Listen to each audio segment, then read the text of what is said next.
ಶೀರ್ಷಿಕೆ ಮರದಂತೆ ನರನಿಲ್ಲ ಅಂತ. ಬದುಕಬಲ್ಲದು ಮರವು 300 ವರ್ಷ, ಇರಲಾರ ನರನು ಬರೇ 100 ವರ್ಷ.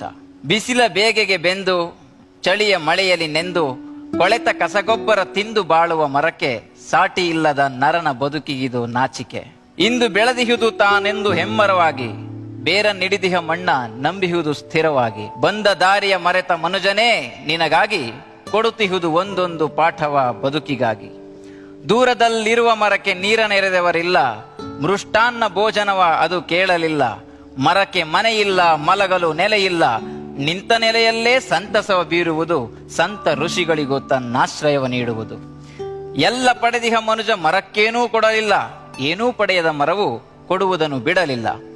ಮಡದಿಗೊಂದು ಹೂವ ಮುಡಿಸಿ, ಮಗುವಿಗೊಂದು ಹಣ್ಣ ತಿನಿಸಿ, ಮನೆಗೆ ಒಂದು ತೊಲೆಯನ್ನಿಟ್ಟು ಸೂರು ಕಟ್ಟಿದ್ದು ಮರದಿಂದ, ಕೊನೆಗಡಿಗೆ ಮಾಡಿ ತಿನ್ನುವ ಅನ್ನ ಬೆಂದದ್ದೂ ಮರದಿಂದ.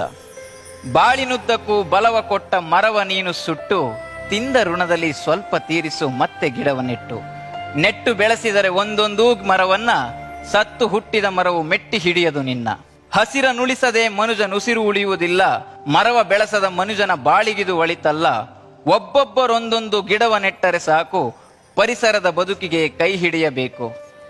ಮನೆಗೊಂದು ಮರದಂತೆ, ಊರಿಗೊಂದು ವನದಂತೆ, ಆಧುನಿಕ ಬದುಕಿಗಿದು ಸಾಲದಂತೆ. ಒಬ್ಬೊಬ್ಬ ಮನುಜನಿಗೊಂದೊಂದು ಮರದಂತೆ, ಒಂದೊಂದು ಊರಿಗೊಂದು 10 ವನದಂತೆ. ಬೆಳೆಸಿದರೆ ಪರಿಸರವ ನಮಗಿಲ್ಲ ಚಿಂತೆ.